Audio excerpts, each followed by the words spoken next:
Hey, good morning, everybody. It is Monday, June 12th. So just got through the weekend. Push-up challenge still going smooth. Everything's going along well with that. Got mine out of the way this morning, so I'm good there. So I did have the Sound to Narrows on Saturday, and to be completely honest with you, the last 3 days of the week, and being Friday night being the toughest, was I had an ongoing left ankle issue, and it felt like I couldn't really put a meaning or kind of a description on it until after it, started feeling better, and it felt like sand inside of the joint of my left ankle. And so I woke up on Saturday, pretty early for the run, and so it was a 12K, 7.46 miles, and I was very worried though, because I've done it in the last few years, and it's a tradition with my girlfriend and I, because her company runs it. So I wanted to be there, but I told her, I was like, if I'm hurting this much on Friday night, I said, if I'm hurting this much tomorrow morning, I'm probably just gonna rest all day. I'm not gonna get out of the house, and because even just going to the event, you have to park far away and then walk over to the park. It would have been a lot of walking on that ankle, and it was painful. I'm not the kind of person to pop pain pills or Tylenol or ibuprofen or anything like that, but I was hurting yesterday, and I ended up taking ibuprofen for the first time in a long time, and I'm talking months. And for someone who works out regularly, we grow accustomed to pain. We're used to it, but at the same time, it was hurting me. So I woke up, I felt better on Saturday morning. It started to feel a little bit better, but running on it was a different thing. So essentially I finished it. I pushed really hard the last quarter mile. I just sprinted, and I finished with a decent time. And so after we got home, I had to really push myself to get the 500 push-ups in after that, because I went home and I took a nap with my daughter, and I ended up sleeping most of the afternoon, because the run took a lot out of me. 7.5, 8 mile run takes a lot out of you, especially if you're not a runner and have been doing it most of your life. So took a nap, woke up, and difficult to get those push-ups done, but I had to accommodate. And that's what happens when runners have a blister, or hikers have a blister, or a knee pain, or something that's aggravating a particular part of their lower extremities. They tend to accommodate on the other side, and it's amazing if you study how the human body works. So a lot of individuals, if they have a left ankle injury, it may have been because I walk on the outside of my feet or run on the outside of my feet and put a lot of pressure on there, and maybe that was it, I don't know. But the right side of my body started hurting on the upper thigh area and the hip area, and so it felt like I was accommodating for the left ankle injury, not putting as much weight on it, and I was sort of not pushing off on the foot as much as I usually do. And so I was using my right side a lot more, so my right side of my body was hurting a lot more. And then I also noticed, and this doesn't happen to me, I noticed my arms and shoulders were hurting. And I don't know if that was for me trying to balance myself with each step. And so my upper shoulders were bothering me, and so which made the 500 push-ups that later in that day a little more difficult. So it was just one thing after the other, one small injury, to a particular joint that it's very necessary and needed for individuals who run.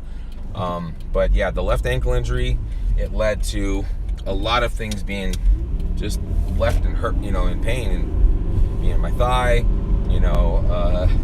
my legs, my hips, and then my shoulders. And so it took a lot out of me to finish that, but I'm glad that I did. But at the same time, it was just, yesterday was tough. So I finished that, I got that done. But yeah, from a runner and hiker's perspective, for anyone that spends a lot of time on their feet, when something's hurting, you accommodate and sort of kind of lessen the pressure and pain on that one side with the other side or other parts of the body, and it causes that to get worn down even faster. So it's just like if you ignore something in your engine and that starts to go bad, then everything else starts to fall apart, and that's just the way the human body is, I guess. But I feel a lot better today. It's the first Monday in a long time that I was able to get up a little bit early. Not as early as I usually get up, around 3. I did get up at 3. I posted a picture on Instagram and then fell back asleep. But, I got up and got my 500 push-ups out of the way and everything. Got, drank a lot of water. But, that was it, man. And so I feel a lot better today, which is good. But how was everyone else's weekend? My weekend was pretty good. My girlfriend's birthday present was a success. Like I said, I've never purchased jewelry, in particular diamonds.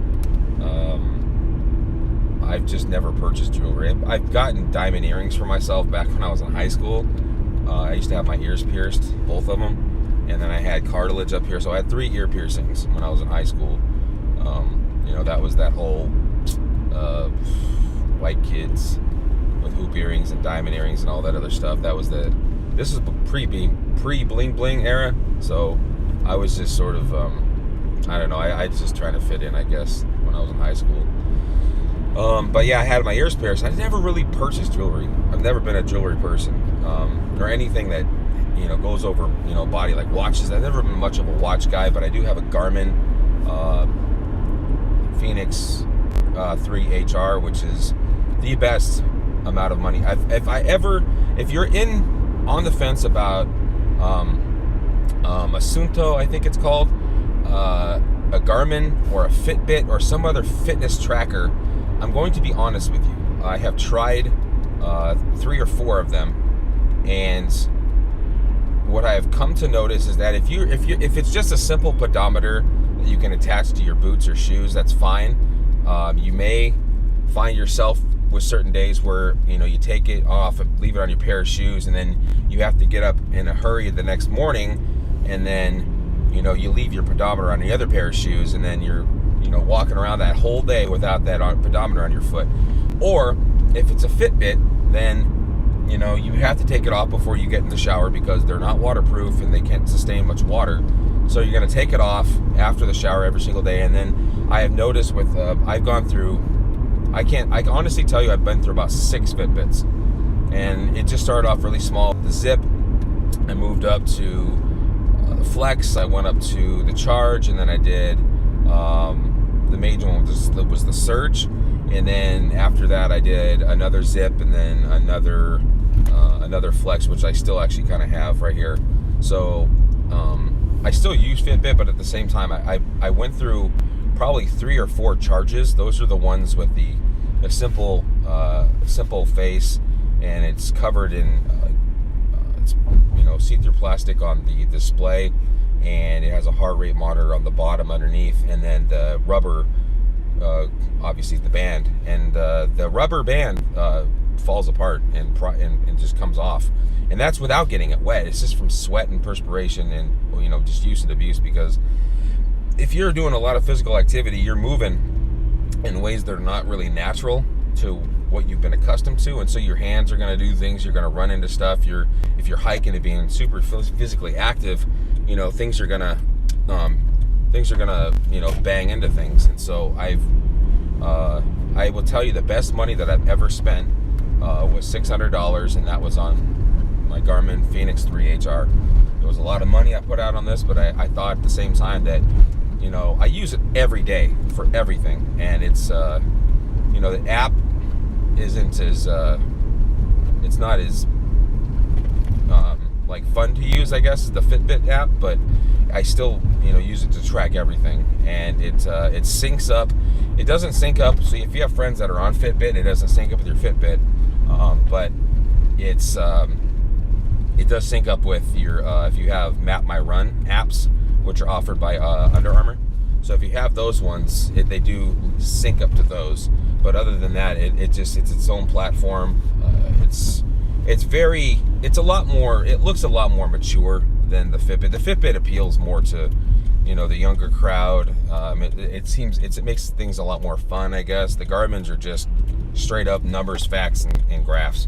And for those individuals, such as myself, I like to train every day, and so training for me, the Garmin has been awesome. I love the Garmin. I don't think I ever purchased a better piece of exercise equipment and watch. But I love this thing. It's and I have the Sapphire Edition, which is the solid, very durable plastic, or not plastic but glass display, and so you can hit it on a rock or drop it or something, and nothing will happen to it. But I've had friends that have had the iWatch, and they just happened to drop it once, and it cracked the screen just like an iPhone. So the Garmin's are extremely durable. The bands are extremely durable. You can wash them. You can take them in the shower. You can go swimming with them on. Now the iWatch you can take that in the shower and everything like that and go swimming with it, but the Garmin themselves, it's developed by outdoorsmen and outdoorsy people for outdoor activities and physical activities. So why wouldn't you get something like that? I don't know. But if you are that kind of an person like myself, it's well worth the investment. It's $600, but like I've had this thing for a year and it still looks like I just got it. The screen's it's smooth and clean. You do have to kind of clean up around. If you shower with it on, you do get a little bit of soap scum on it, but you just scrape that off, man. It's no big deal, but it's the best money I've ever spent on something like that. And, I'll be honest, they came out with the new one, and what I'm going to do is end up selling this one for a smaller portion and then upgrading to that one eventually. So just got to wait for a bonus to come around here. So yeah, so that's pretty much my weekend. Like I said, with runners and hikers and people that spend a lot of time in their feet, when something's hurting, you're gonna feel something on the other side of your body, because the body accommodates for pain. When you're feeling pain, you're going to avoid using that area as much as possible. And when you're running, you're gonna adjust the way that you run in such a way that joints are gonna be used differently, muscles are gonna be used differently, and other parts of your body are going to accommodate in order to limit the amount of pain that you feel on the other side. And so I felt it all day yesterday, and I'm thankful that I feel good today and feel much better. I'm glad that I finished the race. I'm happy that I did. I was really doubting myself on Friday night, but I pushed forward with it. And my girlfriend was a large part of that. She just said, how many other times have you been? She goes, you don't hurt very often, but I know that you're the kind of person that I know that you do hurt, and you just don't say anything, and then you just do things anyway. You don't make excuses. You're not the kind of person to make excuses. And so that resonated with me, and I just had to push forward with it, because it's a tradition. When you put so many years and so many days and weeks into something, and then you don't do it, you feel bad for the whole entire year, and you try to make up for it the next year. So I just like carrying on tradition and making things move forward as much as possible and not stopping it if I can. And so I'm glad that I didn't. Next year's, if I'm in healthy condition next year, I believe my time's going to get substantially better. So, because this year, the 2 previous years, my time was a little bit over an hour for 7.46 miles, but I had to really push myself to finish this year because of my ankle. So I finished under, my goal was try to finish under a 10-minute mile. It's not that impressive, but I'm not a runner. I just enjoy running because it clears my mind. So I finished this with a 9:58 average. Next year I feel is going to be different, as long as I can stay healthy and stay out of pain. So, all right. Hope everyone had a great weekend. Wish you a great week. Happy Monday. And feel free to subscribe and share and thumbs up, comment, anything like that. I'm open to anything, and I love answering your questions. So appreciate it. Thank you very much. Have a great day.